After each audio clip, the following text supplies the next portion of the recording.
Hi there, Sanbonani Molweni. Welcome to Fix channel. For you here, please subscribe before the end of the video. If returning, thank you for love and support. I appreciate you. Usana sithembu singenza sithembu sesaxoxa we izinto ezinde we guys, kodwa ngifuna ukuthi ibe mfishane le video lena yokuthi owawumseleko noSibindi, le yokuthi abantu besifazane ababathandisisi kahle kodwa bayabadinga. Izosihlula ukuyichaza le yamseleko noSibindi because inesithembu phakathi. Nayi example ngifuna ukuyenzela wena. Kunomunye ubhuti naye wase KZN. Yena angazi uma isithembu naso uma sazoba naso. Kodwa wenza noma ubenza umcimbi wabantu besifazane. Asike isidingo sokuthi ngize ngisho ukuthi lithini igama, kodwa ngifuna uyilalele lento leyo ukuthi angikuthandi kodwa ngiyakudinga, yabo. Le ihambisana nemali phakathi. Lo bhuti wenza umcimbi wakhe uthini? Phakamisa igama labantu besifazane, uncoma abantu besifazane ngemisebenzi ehlukahlukene. So kunalama awards akhe engizothi uyi-founder noma ke co-founder. So kungabantu besifazane. Kodwa lo bhuti mawulandela social media yakhe, izinto ayikhulumayo abantu besifazane, yabo, unalamagama anokuba undermine. Mase manje sithatha lento yokuthi why indaba edlulile, kodwa ngikunikeza umqondo walento yokuthi awubathandisisi labantu kodwa badinga eduze kwakho. Why? Awukhulumi futhi kahle ngabo kodwa badinga eduze kwakho. Why? Ile answer yakhe ngisebenzisa lo bhuti. Athi ipage lakhe kwakunamagama nje ukuthi abantu besifazane abakanje bakanjani. Ngithi yabo lamagama lawo okuhlambalaza, lawo okubandlulula. Mase kuba ile event. I-event indaba, le event ikhandelwe egameni lokuphakamisa abantu besifazane, kodwa your social media page ukhuluma izinto ezicishe zifane nenhlamba abantu besifazane. Kahle kahle yini?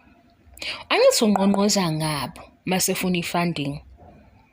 Uma futhi sefuna ukuhlonipheka, esefuna okunconywa, usebenzisa lona igama labantu besifazane.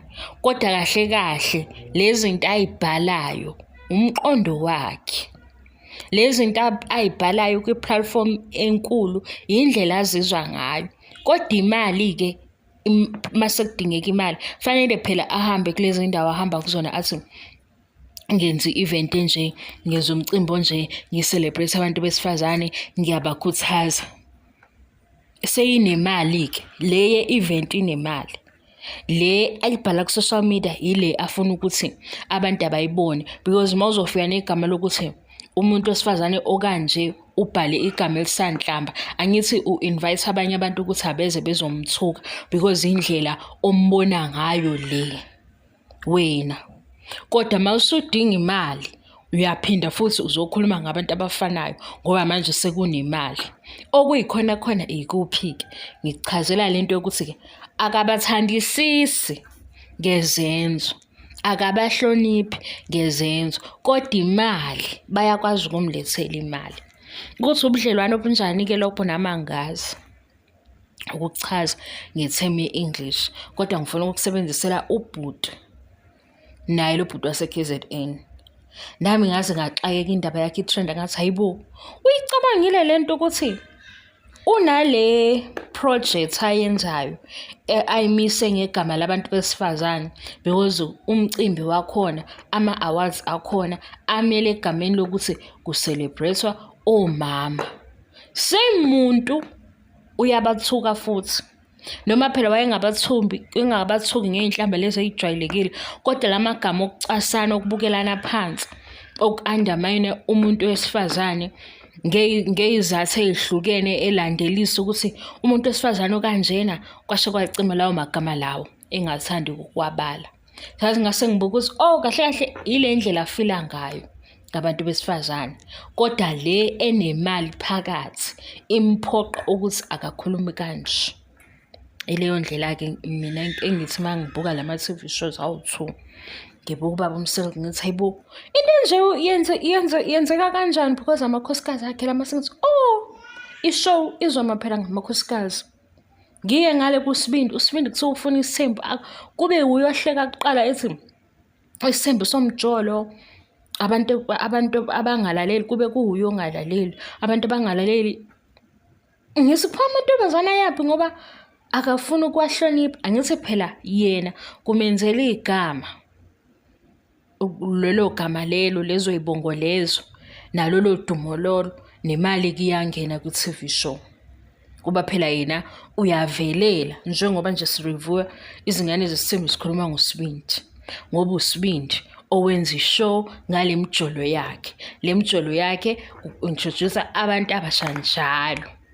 Kodwa labantu abasha afika nabo akabahloniphi, akathandi futhi ukubalalela, kodwa uyabadinga. Nangali kwishow yabadala uMsirek wenza into efanayo, ukuthi kahle kahle ngiyanidinga kodwa ngama-terms ami. Mase-ke ngibuza ukuthi yini pho lesixhophayo ukuthi uSibindi unje wenze ubani? Kodwa bengifuna ukuchazela lo ozodidwa into yokuthi kahle kahle akabathandi. Alukho uthando lokugxila, uthando lokuthi ngibhenefithani ngabantu laba engibasondeza eduze kwami. Because ukusondela kwezinye iy'ntombi phinde futhi uSibindi uyatrenda ngoba kuzokhulunywa ngayo ukuthi uSibindi usenzeni. UMsirek nayo into ayenza ngamakhosikazi akhe ayenze eceleni. Angithi kuzoba ukubala ukuthi amakhosikazi ase-reacta kanje. Manje nami into engingayazi ukuthi hawu yini ndaba abantu bathanda isithembu kodwa ababathandi abantu besifazane. Usithanda kanjani isithembu awubahloniphi kodwa omama? Usondeza abantu ukuthi ubenze bezizwe small ngoba wena ufuna ukuba mkhulu. Isho ukuthini leyo nto? Awuhloniphi bona labantu babizile kodwa manje ukuthi kunemali. Yingakho-ke sihlezi sibelesela ngokuthi save, save. Uthi uzoyifunda i-paragraph save. Kusave wabani? Angithi yabona kusave wabani? Ubani ogeyinayo kuyona yonke lento? Kusave i-vision, save i-purpose, save bani? Hawu. Ngaze ngidide into engiyikhulumayo, ngiyaxolisa. Bengizonichazela leyo nzondo ukuthi into ethini ukuthi ufila kanje kahle kahle. Ukube kuya ngawe ngabe vele uyabathuka. Kodwa into ekuvimba ukuthi ungabathuki ukuthi kuzoba kunemali phakathi esondezwa yilabantu obabekile eduze. Exactly into eyenziwa ilo yabhuti walawa ama-awards akhe.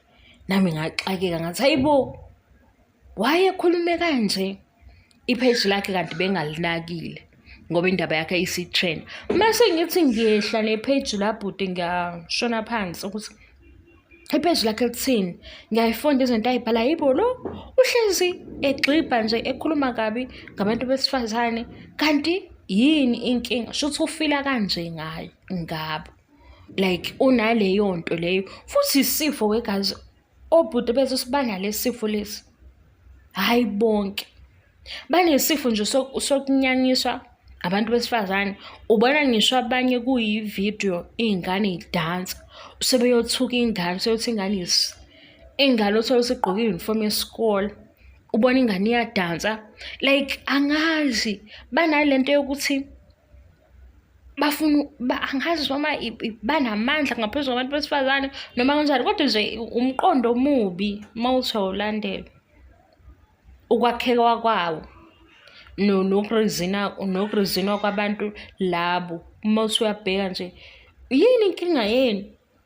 Ubona ivideo yengane idansa usehamba uyothuka inhlamba. Ubona usisi uyayidansela akwenzeke lutho nanga seyomthuka. Yabo nje labo bantu labo abathusayo, nabantu abanjalo. And abanye sebebonile ukuthi ukukhuluma kabi ngabantu besifazane kuyabasebenzela hlampe. Khona nenhlonipho abayitholayo kubantu aba-wrong, nemali kokunayo because bazothola le attention abayifunayo. like i-attention ngeke aze ayithole uma esuke vele ekhuluma abe wuyo, ngoba hlampe uzozwakala ukuthi ayikho kangakanani into ayikhulumayo. Uma ekhuluma kuwuyena hlampe kuzoba empty, yabo, kuzovele kuzwakala ukuthi awayikho indaba yakho. So avele a-decide ukuthi uzofika la social media athuke inhlamba, athuke abantu besifazane, akhulume nje uma athanda, kodwa ekufihle sandoda evela ngathi indoda eqotho. Amadoda nje ayindida singawazi. Nale nhlonipho ayakhuluma ngayo, ukhuluma ngento engekho. Guys, uthi le video ifike kanjani la angazi, kodwa bengizomchazela Liyani Zondo ukuthi nathi siyadideka ukuthi kahle kahle awubathandi abantu besifazane, basuwaye ubasondeza eduze kwakho. Basondeza eduze kwakho ukuze uzozizwa umkhulu wena, yabo. Hayi, vele ngiyeme manje.